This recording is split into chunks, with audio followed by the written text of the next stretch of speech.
diminum. Sarung Al-Samsi. Halo, selamat malam pemirsa. Selain dua kabar utama tadi, kami juga akan menghadirkan serangkaian kabar penting lainnya. Untuk mengetahui informasinya, inilah kabar utama selengkapnya bersama saya, Jasmine Rahmadi.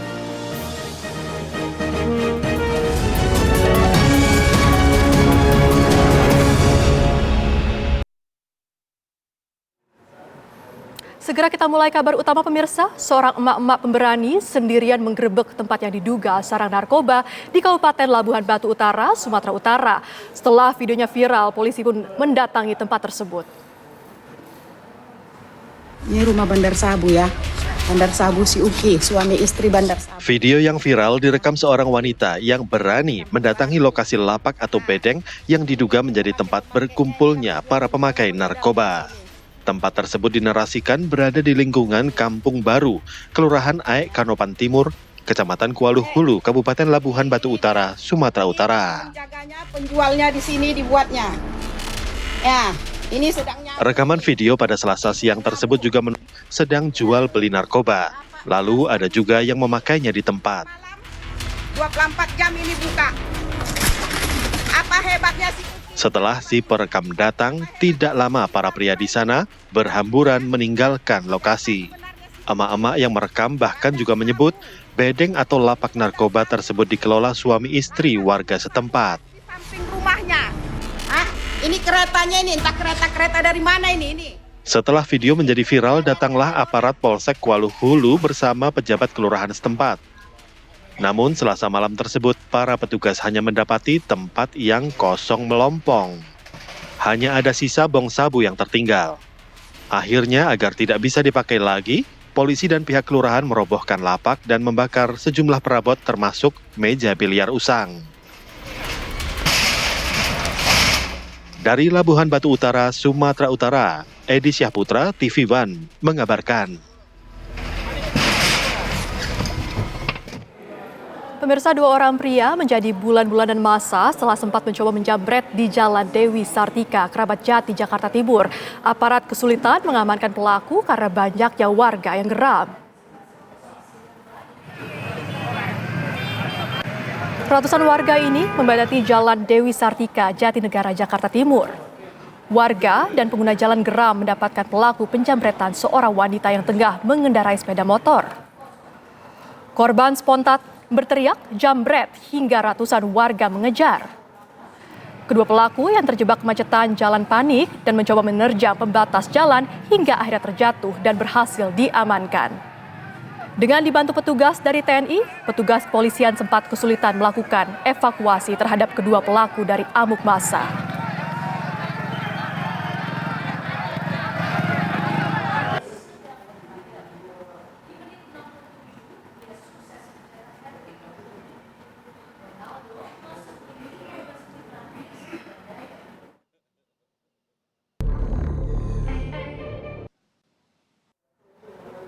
Pemirsa, perempuan berinisial YTR, korban penyekapan dan penganiayaan di Kabupaten Bandung, Jawa Barat, mengaku sangat bersyukur setelah tahu bahwa polisi telah menangkap pelaku, Taufik Hidayat. Korban berharap pria tersebut dihukum seberat-beratnya karena kekejaman pelaku telah membuat dirinya cacat seumur hidup, bahkan nyaris tewas. Kamu kumaha perasaannya udah ditangkap nih si pelaku? Alhamdulillah senang sekali, terima kasih ya Kapolda sudah ngebantu saya. Saya jadi lebih senang lagi, saya lebih bahagia lagi dan saya lebih tenang karena dia sudah tertangkap. Kita pengennya dia diapain tadi? Hukumannya apa tak? Saya pengennya dia dihukum seberat mungkin, biar dia ngerasain apa yang saya rasain. Kita berterima kasih ya kemarin Pak Dedi ya. Terima kasih Pak Dedi, Kapolda juga terima kasih Kapolda sekali. dan jajarannya yang udah dan kerja. jajarannya sudah bekerja sama biar orangnya ketangkap. Terima kasih sekali. Oke, siap. Kita pokoknya semangat terus ya. Amin, terima kasih sekali. Jangan menyerah, banyak yang ngedoain Pita, ngedukung Amin, Pita. terima kasih atas dukungannya semuanya. Hingga kini YTR, korban penyekapan dan penyiksaan oleh Taufik Hidayat, masih menjalani perawatan intensif di Rumah Sakit Hasan Sadikin, Bandung. Kondisi korban berangsur membaik meskipun masih harus mendapat penanganan medis lanjutan.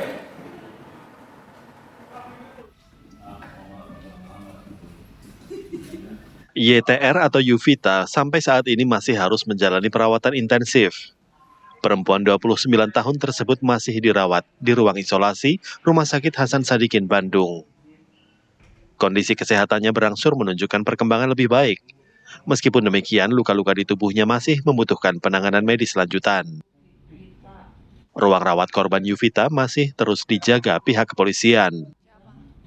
Yuvita mengaku lega dan bersyukur setelah mendapat kabar Taufik Hidayat, pria yang pernah jadi pacarnya, sudah ditangkap polisi. Melalui keluarganya, korban berterima kasih kepada pihak berwenang serta masyarakat. Korban berharap keadilan bisa ditegakkan dan pelaku bisa dihukum seberat-beratnya. Dia punya tato ikan. Kepengen mah dihukum seberat-beratnya. Saya juga sebagai keluarga pengen menyiksa dulu ya kalau boleh, tapi kan kita ada aparat yang lebih bertanggung jawab ya. Kepengen mah dihukum setimpal-timpalnya, seberat-beratnya. Soalnya ini pertama ya, masa depan keponakan saya itu masih panjang, umur 29 tahun. Dia itu masih pengen ngejar karirnya, masih istilahnya dia tuh banyaklah cita-citanya gitu. Dia dibikin hancur kayak gini gimana buat kedepannya. Kakak saya juga kan udah tua, nggak mungkin bisa ngurus dia selama dia sakit kayak gini. Ya harapan itu pengennya sih dihukum seberat-beratnya. Saat ini keluarga juga berharap Yuvita segera sembuh dan kuat, serta bisa kembali aktif di tengah-tengah masyarakat. Dari Bandung, Jawa Barat, Cepi Kurnia, TV One mengabarkan. Kamu di sini, saya bilang mau Cepi, Pi, balik lagi saya Bandung, Pi. Usai menangkap Taufik Hidayat, tersangka kasus dugaan penyekapan dan penganiayaan terhadap wanita di Bandung, polisi mengungkap masih banyak temuan yang harus digali dan disesuaikan lebih lanjut lantaran kondisi korban sebagai saksi yang belum pulih 100%. Dari hasil visum et repertum terhadap korban, sementara menyatakan bahwa bentuk luka yang dialami merupakan hasil kekerasan dalam waktu yang cukup lama. Korban YTR hingga kini masih menjalani perawatan intensif di Rumah Sakit Hasan Sadikin, Bandung, Jawa Barat, guna memulihkan kondisinya. Mengingat minimnya saksi, Polda Jawa Barat masih terus mendalami motif pelaku dalam melakukan penyekapan hingga penganiayaan terhadap kekasihnya itu. Selain itu, polisi juga masih membuka peluang adanya korban lain dari dugaan penganiayaan yang dilakukan oleh tersangka.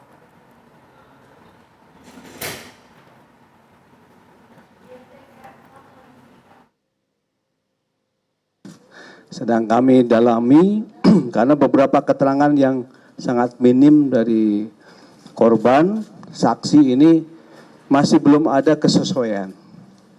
Ya, atas dasar ini kami sampaikan kami butuh waktu untuk mendalaminya lagi.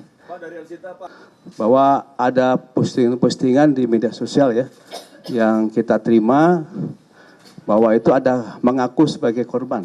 Ya, dan kita lakukan keterbukaan informasi publik ini, silakan laporkan kepada kami dan call center kami di kantor di PPAPPO di Polda. Dan pemirsa, untuk memperbarui informasi terkait pemeriksaan hukum terhadap pelaku penyekapan dan penganiayaan seorang wanita di Bandung, kita simak laporan Putri Lestari dari Mapolda Jawa Barat. Selamat malam Putri, bagaimana informasi terbaru dari sana? Silakan Putri.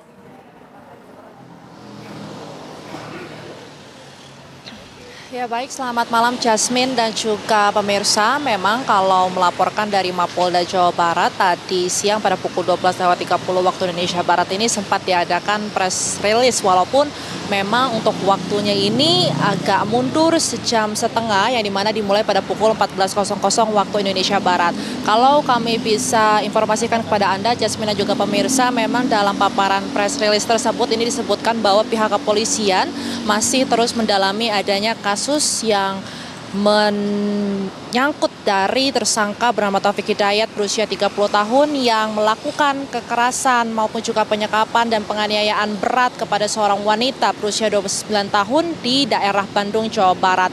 Pihak kepolisian kini masih terus melakukan penyidikan secara mendalam dikarenakan memang untuk korban sendiri ini walaupun memang sudah bisa diajak berkomunikasi namun belum bisa pulih 100%. Kemudian juga dari tersangka ini memang baru saja ditangkap kemarin sore di daerah Majalaya, di daerah Jawa Barat, Bandung, Jawa Barat. Dan pada saat ditangkap ini memang ia mengaku baru saja meminum minuman keras namun kalau dites dari urinnya ini memang dites terbukti negatif narkoba. Dan untuk dari update yang ada di Mapolda Jawa Barat, memang pihak kepolisian ini menghimbau kepada para awak media maupun juga masyarakat agar tetap bersabar menunggu dari adanya hasil penyidikan yang masih dilakukan oleh pihak Mapolda Jawa Barat. Apa saja motif dari kejahatan Taufik Hidayat yang dilakukan kepada seorang wanita, begitu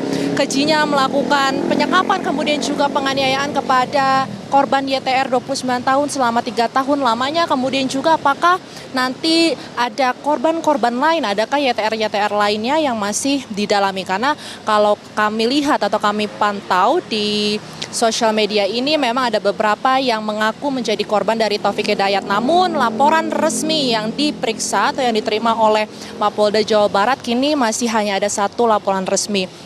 Kalau kami bisa berikan informasi juga Jasmine dan pemirsa, ini kalau di RSHS Bandung memang dari kondisi YTR ini memang sudah bisa diajak komunikasi walaupun memang masih dilakukan pemeriksaan. Untuk sekarang kami tadi baru saja berkomunikasi dengan pihak KK yang menyebutkan bahwa kurang lebih pada pukul 8 malam tadi kedatangan adanya LPSK. Korban YTR dan penganiayaan yang begitu keji selama 3 tahun lamanya.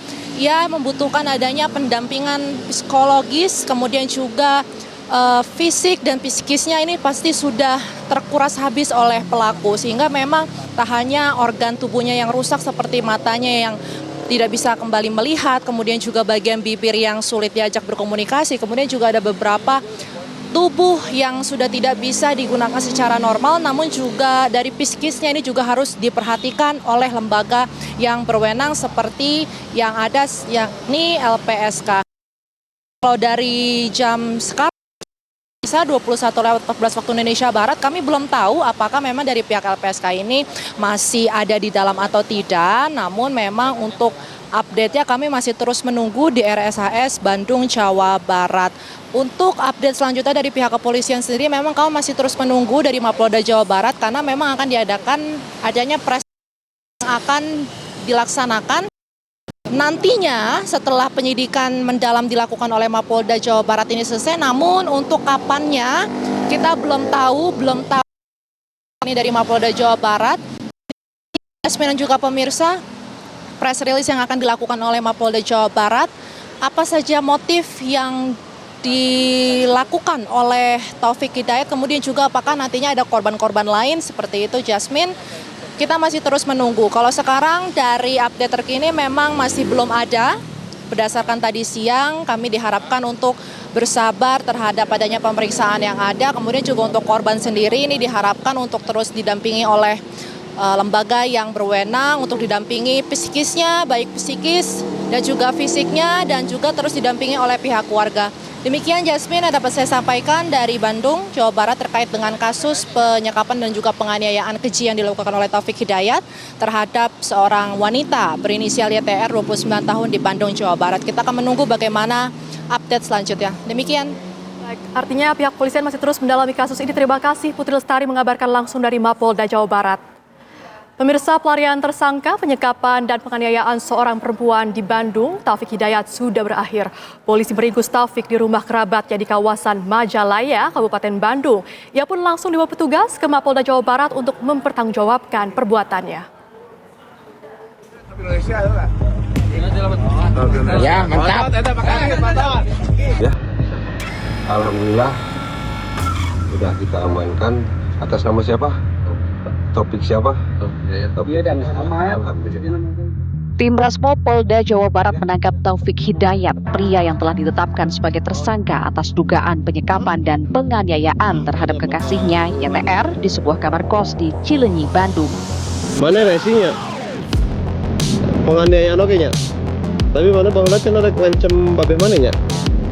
Baheula nya. Bener tak? Beca adil mana teh baheula? Hah? Tersangka diringkus di rumah kerabatnya di perumahan Gria Pesona Ciparai, Majalaya, Kabupaten Bandung pada Selasa sore dan langsung dibawa ke Polda Jabar pada Selasa malam. Sebelum berakhir di Majalaya, Taufik sempat kabur ke wilayah Tangerang hingga akhirnya bersembunyi di rumah kerabatnya. 3 tahun kan berarti mau kapan tuh? 1,5 tahun terus? Kenal? Pakai naon? Tim penyidik membuntuti pergerakan tersangka di wilayah Majalaya setelah mendeteksi sejumlah transaksi yang mengarah pada keberadaannya. Akhirnya kami dapat menemukan keberadaan tersangka dan langsung kita lakukan penangkapan. Insya Allah besok kita akan teruskan lagi pemeriksaan-pemeriksaan terhadap yang bersangkutan, termasuk juga melibatkan beberapa ahli kejiwaan, supaya kita mempunyai data awal bagaimana kondisi kejiwaan tersangka.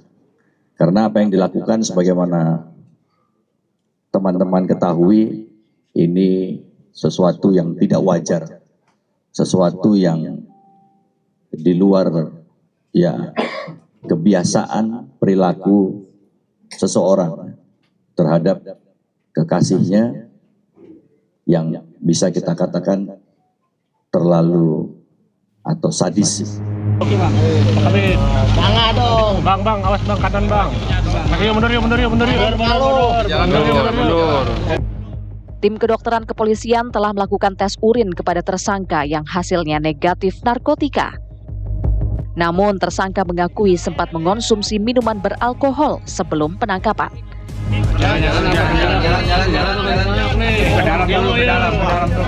Taufik merupakan pelaku penyekapan dan penganiayaan terhadap kekasihnya Yuvita selama 3 tahun.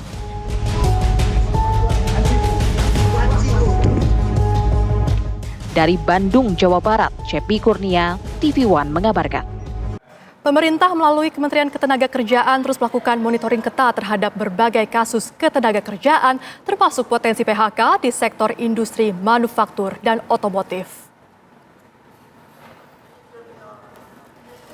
Gelombang pemutusan hubungan kerja menghantui sejumlah sektor industri di Indonesia, salah satunya perusahaan otomotif di Jawa Timur. Kemnaker memetakan permasalahan dari yang masih dalam tahap risiko hingga kasus yang sudah proses penyelesaian. Sejumlah perusahaan di daerah termasuk Jawa Timur dilaporkan mulai melakukan efisiensi dan pemutusan hubungan kerja karena tekanan ekonomi dan kurangnya permintaan pasar. Pemerintah menegaskan setiap kasus PHK akan ditangani secara berbeda dengan tujuan menjaga keseimbangan, kelangsungan usaha, dan perlindungan pekerja.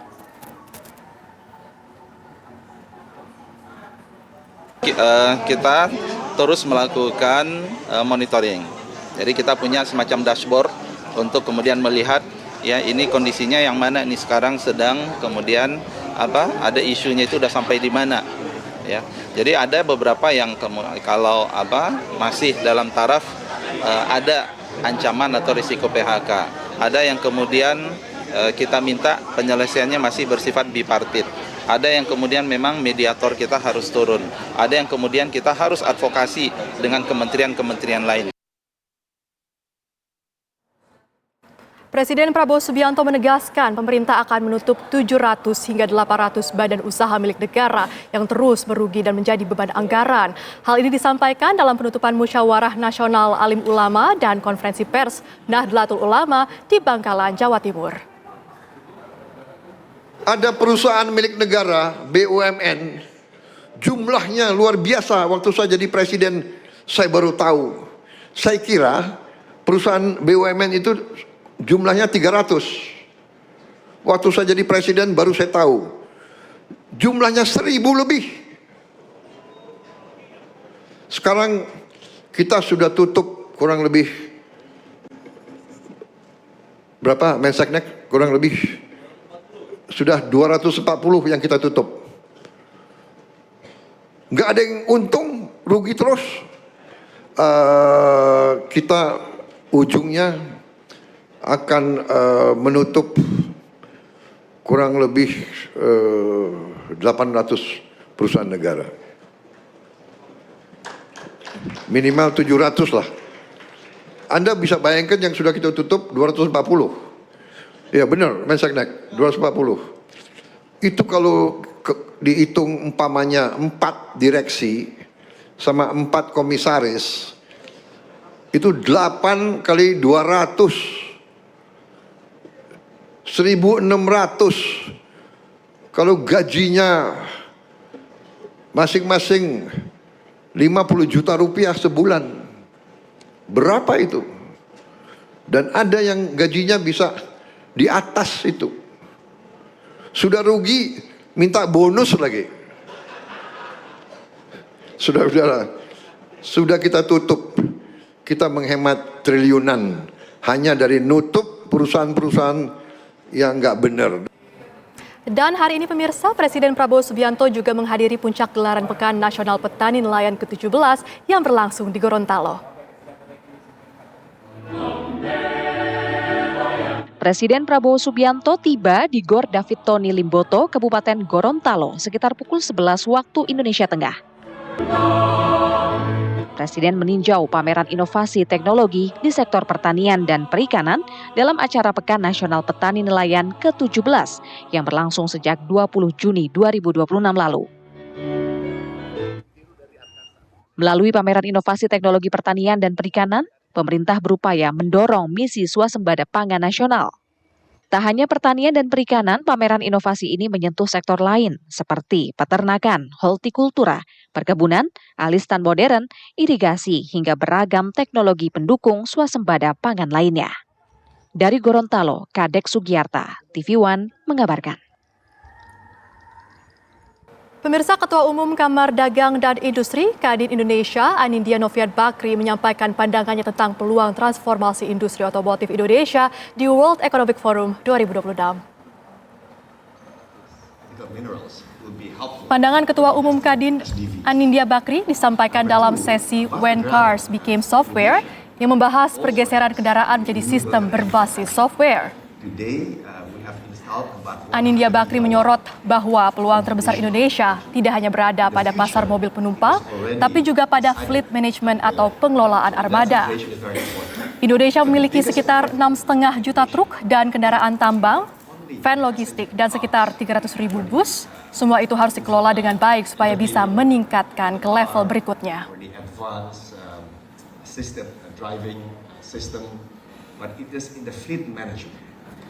Indonesia has about 6.5 million trucks, mining vehicles, logistic vans, and about 300,000 buses.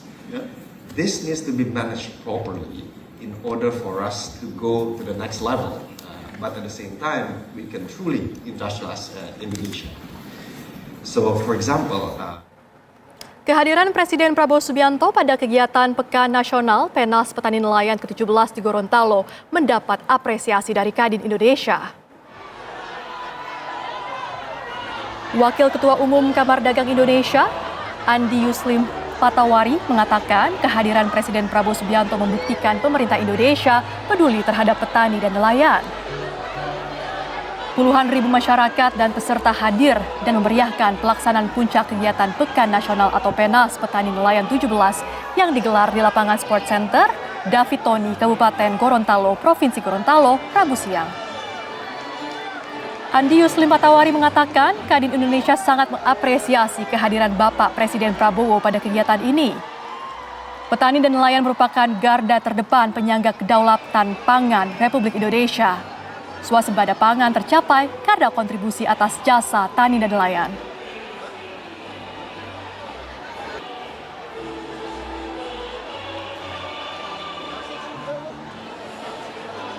Kami dari Kadin mendukung penuh program pemerintah untuk program petani dan nelayan. Dengan kedatangan Bapak Presiden, ini adalah bukti konkret dukungan pemerintah, baik eksekutifnya, Presiden Prabowo Subianto, dan anggota DPR yang ada, termasuk kehadiran Bapak Rahmat Gobel di Gorontalo. Harapan kita bahwa petani dan nelayan menjadi garda terdepan dalam peningkatan ekonomi untuk menuju kemandirian pangan dan ketahanan pangan, sehingga kita bisa berdaulat di bangsa. Pemirsa, Kejaksaan Agung menolak permohonan Justice Collaborator yang diajukan tersangka kasus tata kelola program makan bergizi gratis Sony Sonjaya. Menurut Kejagung, Sony Sonjaya merupakan pelaku utama, bukan saksi pelaku.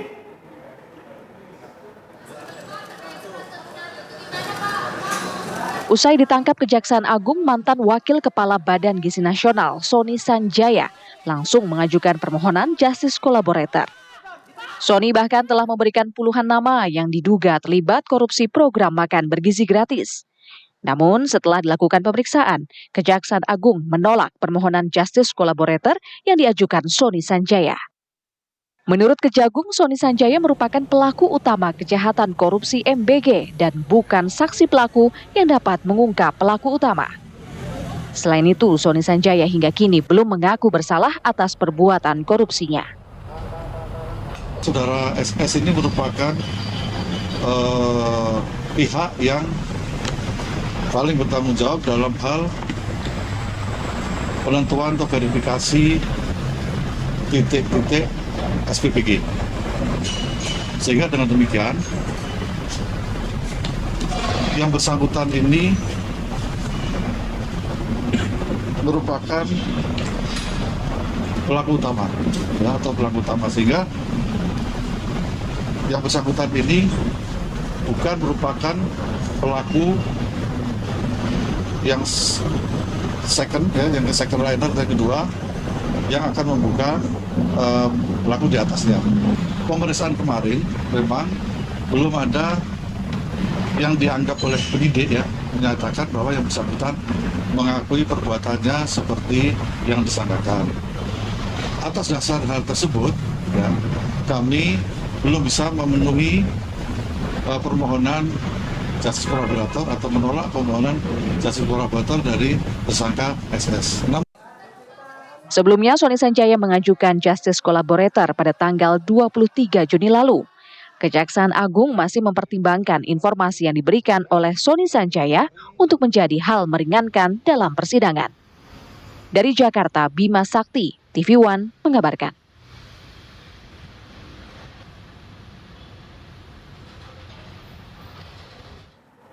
Sementara itu, Kejaksaan Agung segera memanggil nama-nama yang terkait korupsi makan bergizi gratis. Nama-nama tersebut didapat dari ponsel milik tersangka Sony Sonjaya.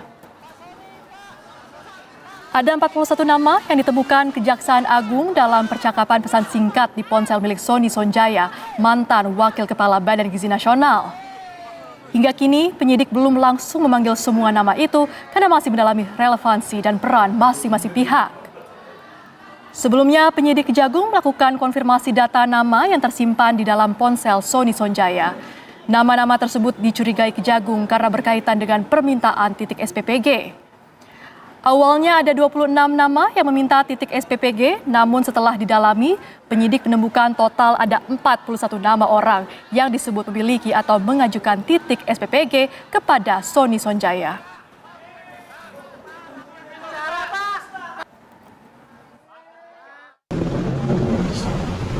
Semua informasi yang disampaikan oleh saksi maupun tersangka itu apabila berguna bagi penyidikan itu pasti akan kami pertimbangkan. Itu suatu hal yang berbeda dari permohonan Justice Collaborator, ya. Untuk pengadaan CCTV memang sedang kami cek, ya, sedangkan nama-nama itu juga sedang kami pelajari, ya, nama-nama itu sedang kami pelajari apakah hal itu merupakan suatu tindak pidana, ya, atau penyimpangan lain atau sesuatu yang lain yang lebih besar. Itu yang sedang kami dalam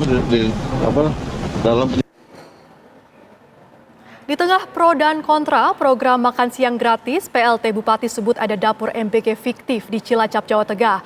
Temuan ini membuat portal pendaftaran pembukaan SPPG ditutup dan titik yang diduga fiktif untuk sementara akan dihapus terlebih dahulu.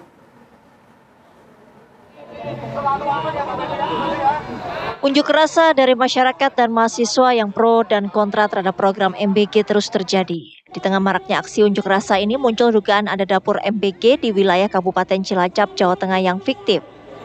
PLT Bupati Ami Amalia menyatakan bahwa dirinya mendapat informasi dari tim investigasi ada dugaan dapur fiktif dari 300 dapur MBG atau SPPG di wilayah Cilacap. Petugas menemukan titik SPPG yang tidak ada bangunannya. Bahkan titik SPPG hanya berbentuk kebun, sawah, dan lahan kuburan. Jadi kemarin tim investigasi dan Korwil sudah mengadakan rapat bersama. Ternyata sudah muncul sekitar lebih kurang 300 titik lebih di Kabupaten Cilacap, yang mana setelah didatangi oleh kepala SPPG yang ditunjuk oleh BGN Pusat, titik itu tidak ada bangunan apapun, ada yang di tengah hutan, ada yang di tengah sawah, ada yang di tengah kuburan. Nah, jadi bahwa isu jual beli titik, kemudian titik fiktif yang memang benar adanya, ya ini yang harus kita benahi. Sementara portal pendaftaran pembukaan titik SPPG ditutup.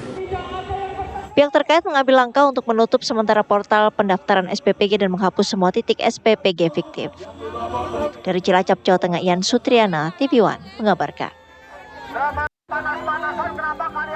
Anda masih bersama kami di Kabar Utama. Pemirsa, jenazah seorang wanita ditemukan dalam sebuah mobil dinas di lahan parkir Terminal 1 Bandara Juanda, Sidoarjo, Jawa Timur. Korban diketahui sebagai wanita berinisial RJS yang diduga seorang ASN Pemkab Bangkalan, Madura, Jawa Timur. Rabu siang tadi, jenazah ditemukan dalam sebuah mobil plat merah yang terparkir di area Terminal 1 Bandara Internasional Juanda di Sedati, Sidoarjo. Jenazah korban ditemukan di kursi depan kiri dalam mobil yang terkunci. Polisi dibantu Basarnas Surabaya langsung mengevakuasi jenazah ke Rumah Sakit Bayangkara. Menurut informasi, mobil plat merah tersebut masuk area parkir sejak Sabtu 20 Juni lalu.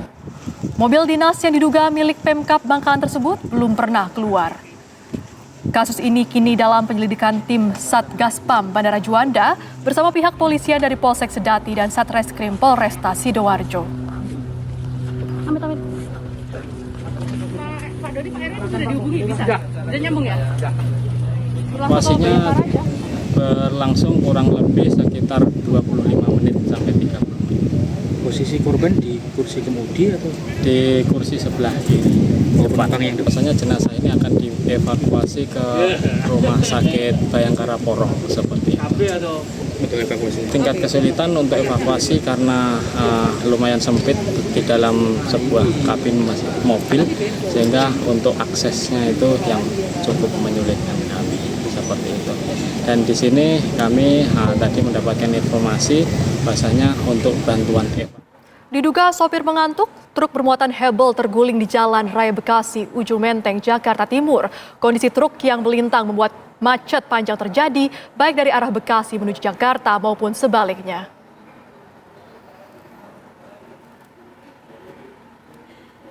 Kecelakaan berawal dari truk yang melaju dari arah Pulau Gadung menuju Bekasi. Tiba-tiba menabrak trotoar dan terguling melintang ke seberang jalan. Insiden ini terjadi diduga akibat sopir truk yang mengantuk hingga truk tersebut oleng dan menimpa sebuah mobil sedan di jalur berlawanan. Benturan keras membuat kedua kendaraan mengalami kerusakan parah. Kondisi truk yang melintang membuat macet panjang terjadi, baik dari arah Bekasi menuju Jakarta maupun sebaliknya.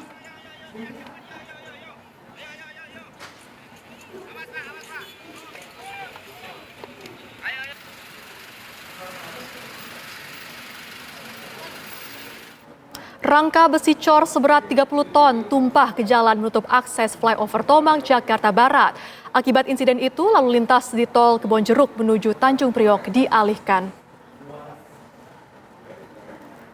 Truk mengangkut rangka besi cor melaju dari tol Kebonjeruk menuju Tanjung Priok. Saat jalan menurun dan menikung tajam, pengait besi tiba-tiba lepas. Lembaran besi cor itu jatuh dan menutup akses flyover Tomang menuju Grogol. Polisi terpaksa memperlakukan buka tutup jalan untuk mempermudah proses pemindahan lembaran besi cor yang masih tersangkut di jalan tol. Akibatnya, muatan lembaran besi cor seberat 30 ton itu jatuh. Akses tol Kebonjeruk menuju Tanjung Priok tidak dapat dilintasi. Sementara itu, imbas kejadian ini, arus lalu lintas dari Selipi menuju Grogol tersendat.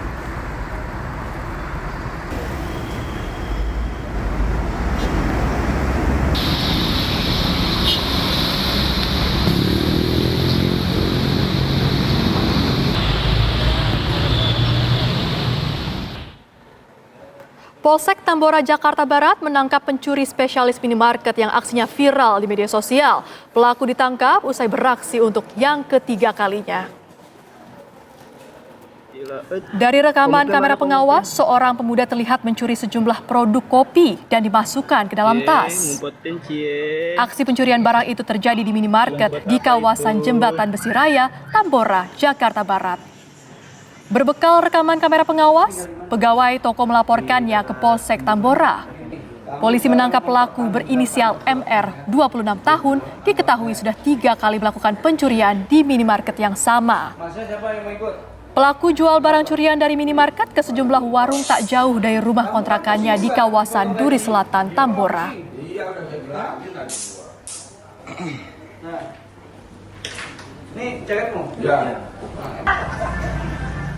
Pemirsa, di tengah hamparan gurun pasir Madinah yang tenang, terdapat salah satu aktivitas yang kian digemari jemaah haji Indonesia, yakni berkuda di Tanah Suci.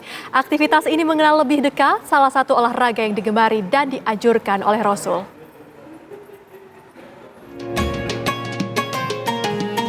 Derap langkah kuda memecah sunyinya gurun di pinggir kota Madinah.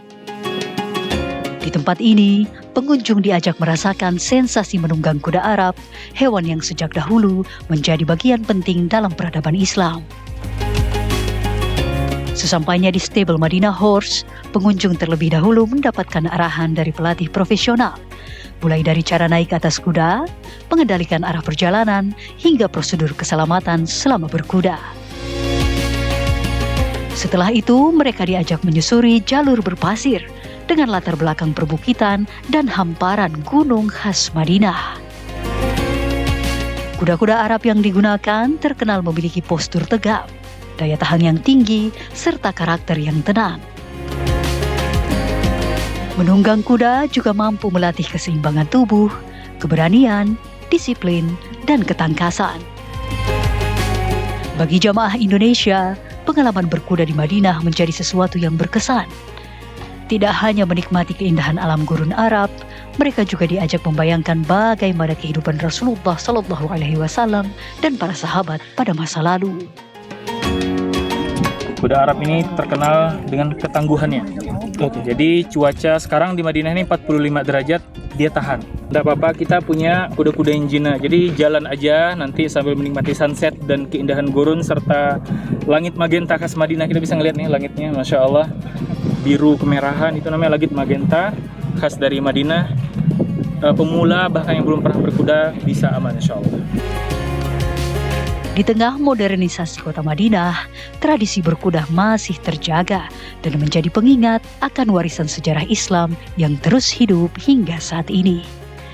Dari Madinah, Arab Saudi, Aditya Nugroho, TV One mengabarkan.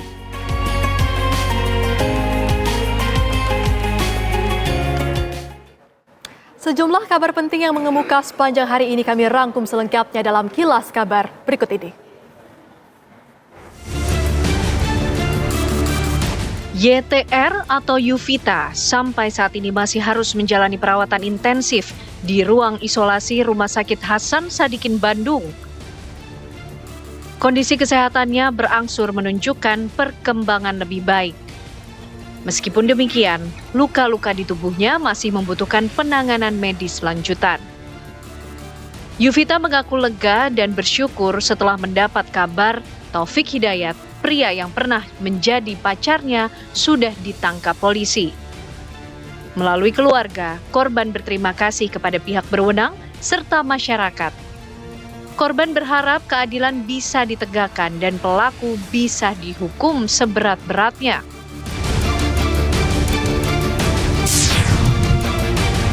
Kejaksaan Agung menolak permohonan Justice Collaborator mantan Wakil Badan Gizi Nasional Sony Sonjaya. Menurut Kejagung, Sony Sonjaya merupakan pelaku utama kejahatan korupsi MBG dan bukan saksi pelaku yang dapat mengungkap pelaku utama. Sebelumnya, Sony Sonjaya mengajukan Justice Collaborator pada tanggal 23 Juni lalu dan telah memberikan puluhan nama yang diduga terlibat korupsi program makan bergizi gratis. Rencananya, Kejaksaan Agung segera memanggil 41 nama yang ditemukan Kejaksaan Agung dalam percakapan pesan singkat di ponsel milik Sony Sonjaya, mantan Wakil Kepala Badan Gizi Nasional. Presiden Prabowo Subianto menghadiri puncak gelaran Pekan Nasional Petani Nelayan ke-17 yang berlangsung di Gor David Tony Limboto, Kabupaten Gorontalo.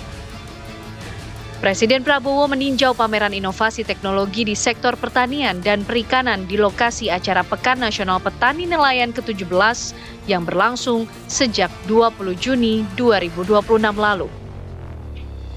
Melalui pameran inovasi teknologi pertanian dan perikanan, pemerintah berupaya mendorong misi swasembada pangan nasional.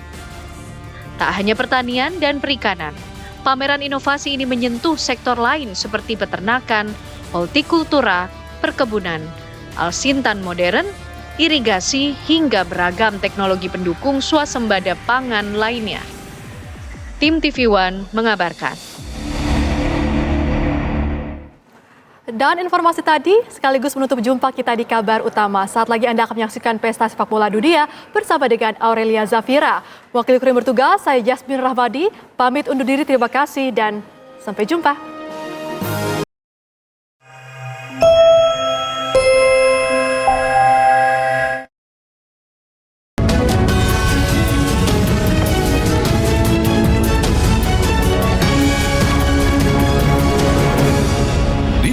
Oleh kopi luwak, kopi nikmat, nyaman diminum. Sarung Al Samsi.